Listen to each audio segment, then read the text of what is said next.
কল্যাণপুরে কংগ্রেসের সংহতি পদযাত্রা গোটা ত্রিপুরা রাজ্য জুড়ে এই সময়ের মধ্যে প্রদেশ কংগ্রেসের আহ্বানে সংহতি যাত্রা শীর্ষক বিশেষ রাজনৈতিক কর্মসূচি সংগঠিত হচ্ছে। এই রাজনৈতিক কর্মসূচির অঙ্গ হিসাবে আজ কল্যাণপুরে প্রমোদনগর বিধানসভা কেন্দ্র এলাকাতে কংগ্রেস দলের উদ্যোগে পদযাত্রা সংগঠিত হয়। এই পদযাত্রায় অংশগ্রহণ করে কংগ্রেস নেতা কার্তিক দেবনাথ দাবি করেন, প্রদেশ কংগ্রেসের নির্দেশ অনুসারে গোটা রাজ্যের সাথে সাথে এরই মধ্যে উৎসাহের সাথে সংহতি যাত্রা চলছে। তিনি বলেন, 19 দিন ব্যাপী যে সংহতি যাত্রা পদযাত্রায় আজ ত্রয়োদশ দিনে কল্যাণপুর বিধানসভা কেন্দ্রের ওয়াতিলং পাড়া থেকে সংহতি পদযাত্রা শুরু করে দাউছড়া বাজারে গিয়ে শেষ হয়।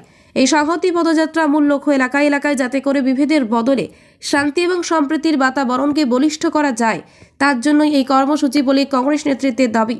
পাশাপাশি শ্রী দেবনাথ ত্রিপুরা সহ গোটা দেশের বিভিন্ন জায়গার দৃষ্টান্ত তুলে ধরে দাবি করেন, এই সময়ের মধ্যে বিজেপির নেতৃত্বে গোটা দেশের মধ্যে বৈষম্যমূলক আচরণ করার মধ্য দিয়ে বিভেদের রাজনীতি করা হচ্ছে, যার বিরুদ্ধে সমগ্র অংশের সাধারণ মানুষকে এগিয়ে আসার আহ্বান জানান কংগ্রেস নেতা শ্রী দেবনাথ।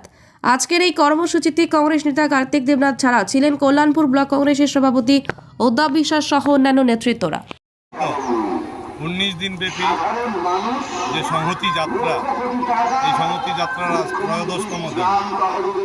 আমরা তেলিয়ামুড়া জেলা কংগ্রেসের উদ্যোগে সারা জেলাভিত্তিক যে কর্মসূচি চলছে, আজ 27 কল্যাণপুর বিধানসভা কেন্দ্রের ওয়াতিলং বাজার থেকে দাচড়া বাজার পর্যন্ত দীর্ঘ 6 কিলোমিটার আমাদের পদযাত্রা হবে।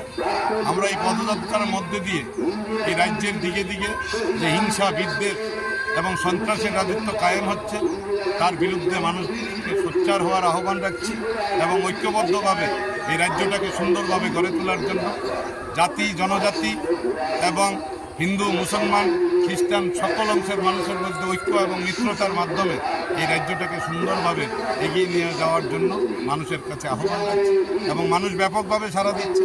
আজকে 13তম দিন পর্যন্ত আমরা দেখতে পাচ্ছি আমাদের জেলার সমস্ত এরিয়াতে যেখানে যেখানে আমাদের কর্মসূচি হয়েছে, সমস্ত এলাকায় মানুষ ব্যাপকভাবে আমাদেরকে সাড়া দিচ্ছে এবং আগামী দিন এই সংহতি যাত্রা রাজ্যের শান্তি স্থাপনে একটা দৃষ্টান্ত হয়ে থাকে। এই পদযাত্রায় কি মনে হয় কংগ্রেসের আদৌ কল্যাণপুরে শক্তিশালী হবে? কল্যাণপুরে কংগ্রেস সবসময় শক্তিশালী। কিছু কিছু ভয়, সন্ত্রাসকে উপেক্ষা করে ধীরে ধীরে মানুষ বেরিয়ে আসছে। এই অগণতান্ত্রিক এবং একটা নৈরাজ্যের পরিবেশ যেমন সারা ত্রিপুরা রাজ্যে চলছে, তার থেকে কল্যাণপুর কোনো অংশে কম নয়।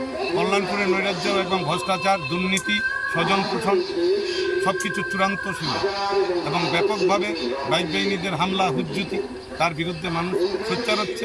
ধীরে ধীরে আগামী দিন ব্যাপক আন্দোলনের মধ্যে দিয়ে মানুষের প্রতিবাদ করবে আমাদের বিশ্বাস।